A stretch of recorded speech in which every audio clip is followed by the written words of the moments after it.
Assalamualaikum warahmatullahi wabarakatuh. Puji syukur kita selalu panjatkan kehadirat Allah Subhanahu wa taala. Allah yang telah memberkahkan, memuliakan, menyehatkan, menyelamatkan dan menguatkan keimanan, keislaman kita semua. Semoga iman Islam kita semua Allah kuatkan, Allah kokohkan, mitra. Rahmat salam limpah curah baginda alam Kanjeng Nabi Allah Nabi Muhammad sallallahu alaihi wasallam. Semoga kita dapat syafaatnya baginda Rasulullah Nabi Allah Nabi Muhammad sallallahu alaihi wasallam. Bersolawatlah mitra, tapi solawat itu harus dengan niat yang tulus dan ikhlas karena lillah, karena semata-mata karena untuk ibadah kita, ya, untuk bekal di dunia maupun di akhirat kita. Sebab itu bersolawat itu diharuskan, yang ke satu niat lurus, yang kedua beramal. Bersolawat itu perjalanan, ya, di dalam perjalanan ini bersolawat itu harus baik gitu. Misalnya perjalanan syiar untuk Islam, untuk keberkahan umat. Nah, itu didasari dengan keikhlasan dan didasari dengan perbuatan yang lurus gitu. Itu bersolawat. Barulah kita dapat amal pahala yang berlimpah curah, berlimpah ruah intinya. Sebab kehidupan keberkahan itu semua juga dari yang pertama niat, yang kedua amal, ikhlas, mengiringi dengan keikhlasan. Lah itulah bersolawat. Adapun istilahnya orang-orang yang membacakan solawat, istilahnya untuk kebutuhan konten ataupun kebutuhan membodohi diri kita sendiri, membodohi umat, mengejar subscriber misalnya gitu kan, itu saya kira kurang baik mitra. Amalnya itu kurang baik. Kalau bersolawatnya itu bagus, merenah kalau bersolawatnya, tapi di dalam perjalanannya itu yang tidak bagus, ya. Yang dikala tidak bagus, ikhlas itu tidak ada. Sebab di otaknya itu konten dan uang itu. Nah, itu jangan sampai gitu mitra. Jadi niat bersolawat itu saya tegaskan satu kali lagi. Yang pertama istilahnya niat harus kokoh pancen, kokoh lurus, niat beribadah. Yang kedua, di dalam bersolawat itu perjalanannya itu harus kokoh, harus kuat dan lurus saja. Itu perjalanannya menuju keberkahan kita, ya, untuk kita, untuk bekal di dunia maupun di akhirat, dan untuk mendapatkan syafaat baginda Rasulullah Nabi Allah Nabi Muhammad sallallahu alaihi wasallam. Yang ketiga, ikhlas. Nah, ikhlas ini mengiringi dari niat dan perjalanan gitu mitra. Pasti kalau misalnya niat perjalanannya istilahnya bagus, ikhlas itu ngikutin gitu. Jadi itu barokah gitu. Disebutnya barokah mitra gitu. Nah, salam silaturahmi, salam sejahtera untuk mitra semua, berbagai kalangan, mau muslim, mau non-muslim, apalagi muslim, saya akan muslim. Kalau non-muslim, apapun agamanya, istilahnya salam silaturahmi untuk semua. Saya doakan semua selalu dalam lindungan Allah Subhanahu wa taala dan selalu istilahnya lancar kasabnya mitra. Sebab kasab itu pasti menghasilkan duit, menghasilkan uang. Itu ibadah juga itu.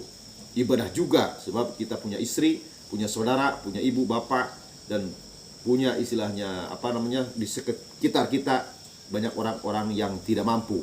Kalau toh kita punya uang, banyak uang, kita nggak sayang ngasih gitu kan, nggak sayang sedekah gitu kan. Kalau kita nggak subur rezeki, ya untuk kita juga nggak ada gitu kan, apalagi sama orang lain gitu kan. Maka saya doakan subur rezekinya semuanya. Nah, di kali ini mitra saya akan klarifikasi. Klarifikasi. Nah, gitu mitra. Jadi saya akan menjelaskan klarifikasi merenlah gitu. Seputar pusaka, seputar kalam-kalam yang dipajang di padepokan saya ini gitu kan. Ini kan padepokan sementara ini mitra. Ini kan majelis. Ini ruangan tamu juga.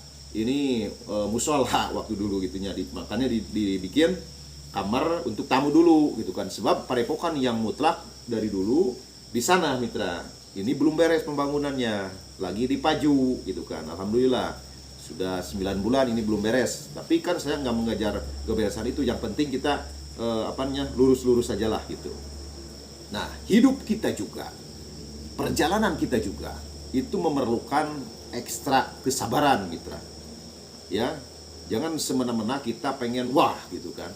Jangan semena-mena kita pengen lancar gitu kan, istilahnya. Usaha juga, kalau di bidang usaha, intinya kita harus mengawali dari awal gitu kan, dari bermodal dulu. Ya, sesudah bermodal kita buka tempat usaha, ya disitulah kita dikenal orang gitu kan ya. Dikenalnya nggak langsung sekaligus berat gitu, nggak.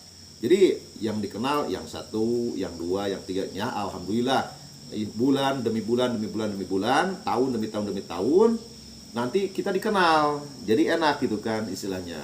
Nah, semua perjuangan di dalam kita nolong orang, kita istilah bergelut di bidang hikmah, kita bergelut di bidang kebatinan juga, itu semua juga istilahnya epah-epah dulu, mitra. Sekolah dulu. Itu kelas 1, kelas 2, kelas 3 gitu kan. Ada itu istilahnya. Jadi perjalanan kita ini itu harus kuat kita mental.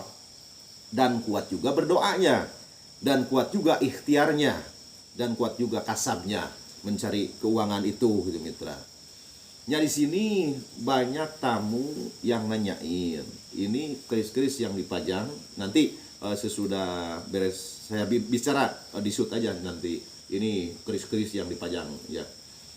Jadi gini, mitra, ada banyak tamu yang kesini yang punya duit, misalnya saya akan beli yang keris itu berapa gitu. Saya ketawa aja. Ketawa aja. Saya tidak punya keris satupun, jujur aja. Ya. Tidak punya. Gitu ya. Semua barang-barang ada 200 pusaka kayaknya gitu. Tapi yang dipajang ini cuma 1 2 3 4 5 6 gitu, mitra. Itu semua kenang-kenangan. Ya, kenang-kenangan dari pasien-pasien saya ataupun yang orang-orang yang dikenal mengenal saya gitu kan, ataupun dari murid-murid istilahnya yang disimpan di sini gitu kan, mitra. Nah, ini orang-orang yang naruh pusaka ini berbagai kalangan, berbagai wilayah. Makanya berbagai bentuk pun juga itu ada di sini di saya gitu kan ya. Ada di sini saya. Semata-mata itu tidak dijual gitu, mitra. Walaupun misalnya kalau saya pengku, kalau saya kokoh kan istilahnya, saya beli misalnya 10 juta, nggak mau, mitra. Sebab itu punya orang gitu kan. Ngapain saya jual punya orang gitu kan ya. Cuman saya mengagungkan benda-benda pusaka berbagai wilayah. Itu seni budaya, mitra. Saya sangat mengagungkan seni budaya berbagai wilayah gitu. Dan saya sangat menghormati orang-orang yang senang pusaka gitu kan. Ya, sangat mengagumi. Makanya saya pajangin gitu kan. Saya pajangin yang senang di hati, yang kita lihatnya elok gitu kan, cantik misalnya. Yang panjang-panjangan yang cantik, yang elok lah istilahnya, yang bagus, yang mernah gitu kan. Dan yang bagus lah pokoknya gitu. Nah, itu jadi jangan sangka istilahnya saya majangin posisi keris di sini ada kekuatan goib, ada kekuatan khodam, ada untuk penjagaan gitu kan. Enggak, mitra, enggak ada. Istilahnya enggak ada yang gituan lah. Ini semata-mata saya pajangkan karena saya menghormati dan mengagumi dan menjunjung tinggi seni budaya Indonesia ataupun luar daerah juga lah saya junjungin. Makanya nggak ada satupun saya jual, mitra. Nggak ada satupun. Itu di gudang banyak juga. Di sana di gudang di bawah itu semua saya taruh untuk kenang-kenangan aja gitu, mitra. Kenang-kenangan aja. Nah, di situ istilahnya kita jangan terpacu sama pusaka-pusaka yang ada khodam, yang ada kegoiban. Sebab istilahnya senjata umat muslim, senjata kita sebagai muslim yang beragama Islam, saya pusakanya apa? Doa dan ibadah gitu kan. Doa itu versinya banyak, mitra. Itunya ada yang cuman baca doang gitu kan, baca doang tanpa ijazah gitu kan. Nah, kalau orang-orang praktisi, kalau orang-orang hikmah itu doa-doa yang dipanjatkan itu ijazah dari guru-guru kita gitu kan, dari guru-guru besar kita, dari guru-guru berbagai wilayah kita, itu pegang kita ya istilahnya. Ya, adapun misalnya kita ijazahkan doa-doa itu, kata guru istilahnya kamu harus puasa, istilahnya itu puasa itu semata-mata karena lillah aja. Jangan semata-mata kita pengen gini pengen gitu, jangan istilahnya gitu kan. Jadi kita puasa juga jangan tekadkan beli kalimah, itu salah versi mitra. Kalau versi saya biasanya ini misalnya kalam ini buat ini belinya puasanya 7 hari misalnya gitunya istilahnya, itu kalamullah tidak ada yang mesti dibeli mitra, itu istilahnya.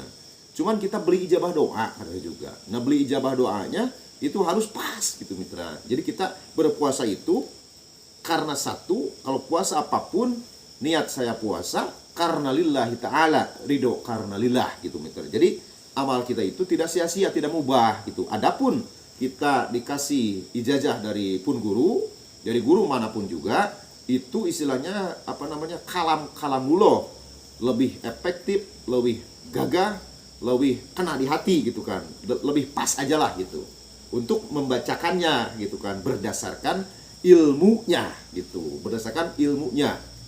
Tidak mungkin satu guru mengijazahkan kepada murid-muridnya tanpa dia beli ijabah doanya itu mitra, tanpa dia istilahnya puasa dulu ataupun tanpa dia tirakat dulu gitu kan ya. Itu pasti semua guru juga, kalau guru yang baik sebelum dikasihkan sama orang-orang itu, beliau sudah merasakan dan sudah istilahnya merasakan keberkahannya itu, keberkahannya yang amal-amalan yang kita baca gitu. Nah, amal-amalan yang kita baca juga semua berkah gitu kan, semua berkah semua juga, semua beramal ya, tergantung niat yang tadi, satu niat, kedua amal, perjalanan harus lurus diiringi dengan keikhlasan. Kalau yang tidak berkah itu yang tidak baca kalam gitu, tidur mulu gitu kan istilahnya duit hayang loba misalnya nggak doa nggak mau gitu kan, kerja nggak misalnya gitu kan istilahnya, itu nah itu kan harus seimbang gitu kan, harus seimbang istilahnya. Ilmu kita ijazahkan sama guru-guru kita usaha apa gitu kan ya, itu pasti uang banyak lah. Sebab dohiriahnya saya jaminkan itu nggak ada uang uka-uka, nggak ada lah uang istilahnya dari kalamullah bisa berwujud. Misalnya uang, saya juga belum pernah mewujudkan uang dari kita baca-baca ayat suci Al-Quran misalnya, misalnya uang nggak ada mitra, nggak ada, itu cuman formalitas aja lah. Yang intinya kita keberkahan uang itu, keberkahan usaha itu harus usaha, dan uang itu Allah utuskan dikasihkan sama orang-orang link ini ya, dikasihkan sama saya gitu istilahnya gitu. Jadi ada utusan Allah, istilah hatinya, istilahnya pasien-pasien ataupun hatinya pembisnis itu Allah istilahnya kucurkan keberkahan itu melalui pelantara doa-doa kita gitu kan. Kita munajatkan pengen berkah rezeki, subur rezeki gitu kan. Nah itu dikasih mitra, ataupun kita bisa bisnis, kita usaha gitu kan. Jadi janganlah kita salah langkah, salah versi gitu mitra, gitu kan ya. Nah itu untuk edukasi aja gitu istilah, untuk khususnya pribadi saya gitu kan, umumnya mitra semua gitu kan. Jadi biar tahu lah gitu. Saya berdasarkan pengalaman saya juga gitu kan ya. Nah ini mitra, coba shoot kamera. Yang dipajangkan saya ini kalamullah, ayat-ayat suci Al-Quran ini semata-mata saya mengagungkan gitu kan budaya seni dan mengagungkan kalamullah gitu. Nah itu pusaka ada 1, 2, 3, 4, 5, 6 pusaka. Sebanyaknya di bawah mitra, di gudang itu saya simpen gitu kan, untuk kenang-kenangan aja lah gitu, untuk kenangan-kenangan aja gitu.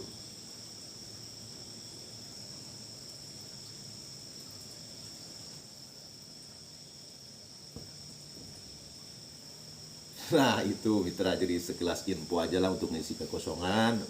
Itu istilahnya semoga bermanfaat untuk diri saya, bermanfaat untuk keberkahan mitra semua, bermanfaat untuk keberkahan umat gitu kan ya. Itu ambil sisi positif, buang yang tidak masuk di akal, buang sisi negatifnya. Buat apaan gitu kan. Kalau seorang guru juga kan kita punya filter gitu kan. Kalau kita berguru ke sana ke sini dari guru manapun juga, kalau tidak masuk akal, tidak masuk logika, jangan dipakai pokoknya gitu ya. Yang masuk logika aja, dan yang kena di hati yang kita pakai gitu kan ya, istilahnya gitu mitra. Jadi ini klarifikasi tentang pusaka gitu mitra. Rupa-rupa pusaka berbagai wilayah ada di saya lah gitu istilahnya gitu kan ya. Orang lain istilahnya ada pengamatan pusaka di makom karomah ataupun di dalam tangkai yang besar pohon beringin ataupun di gorong-gorong gitu kan. Biarlah itu versi mereka gitu kan. Saya nggak ikut campur masalah versi mereka. Apapun mereka lakukan, saya nggak mau tahu. Ini pengalaman saya nggak ada versi yang gitu-gituan mitra, itu istilahnya gitu. Nah gitu mitra. Jadi ini semoga Allah berkahkan, Allah muliakan, Allah sehatkan, Allah kucurkan rahmatnya, Allah kucurkan amal-amal soleh kita dan amal-amal soleh mitra semua. Dan Allah tetap lindungi kita, jaga riksa dohir batin kita dari pancabahaya, dari mara bahaya. Dan Allah suburkan dunia-dunia beranak kita untuk bekal ibadah kita. Itu mitra ya. Itu kalau menurut saya ada keterangan istilahnya duit ataupun dunia tidak dibawa mati, itu secara dohir mitra. Kalau secara batin, kalau secara istilahnya syariat batin, saya kira itu dibawa mati. Sebab apa? Kita tinggal penjabarannya itu masuk di akal. Misalnya kalau toh kita mati gitu kan ya, istilahnya kita kan buat tahlilan ya, buat tahlilan 7 hari itu kan duit mulu gitu kan. Buat istilahnya 40 hari misalnya gitu kan, buat ekah, buat kurban misalnya gitu kan, istilahnya itu kan rezeki kita. Kalau kita tidak punya rezeki, kita meninggal, apa yang mesti dikata gitu kan, astamudil yang mesti dikata itu untuk keberkahan kita juga. Kita banyak duit, kita banyak dunia, semasa kita hidup ada untuk istilahnya bekal kita meninggal ya istilahnya keluarga kita merarap-rarapkan dengan kebaikan ya, dengan beramal soleh. Pembangunan di sana ke sini diijabkan sama yang sudah wafat, itu kan bisa. Itu kan istilahnya uang semua itu kan mitra. Istilahnya yang punya sawah misalnya gitu kan dijual, itu kan dikhususkan keberkahan. Misalnya yang sudah meninggal, itu kan bisa diijabkan yang sudah meninggal, keberkahannya, kemanfaatannya, itu kan sah-sah juga ya. Amal-amal kucuran dari alam dunia ke alam baka itu ngucur terus mitra. Seperti kita sodakoh ke jalan yang dipijak istilahnya sama orang-orang gitu kan, itu ganjarannya ngalir mitra. Ganjarannya ngalir itu ya. Seperti kita dibelikan sorban ini misalnya, rezeki kita itu kan dipakai ibadah sama orang yang hak ibadahnya itu, sama kiai, sama ulama, sama santri misalnya, kita kasihkan sorban untuk keberkahan istilahnya, itu kan dipakai ibadah. Amal itu ngocor terus sampai kiamat pun ngocor terus selagi belum rusak ini sorban misalnya gitu kan. Nah itu untuk edukasi. Itu versi saya, maaf bila mana yang ada yang tersinggung dengan ucapan saya, mohon dimaafkan. Wassalamualaikum warahmatullahi wabarakatuh.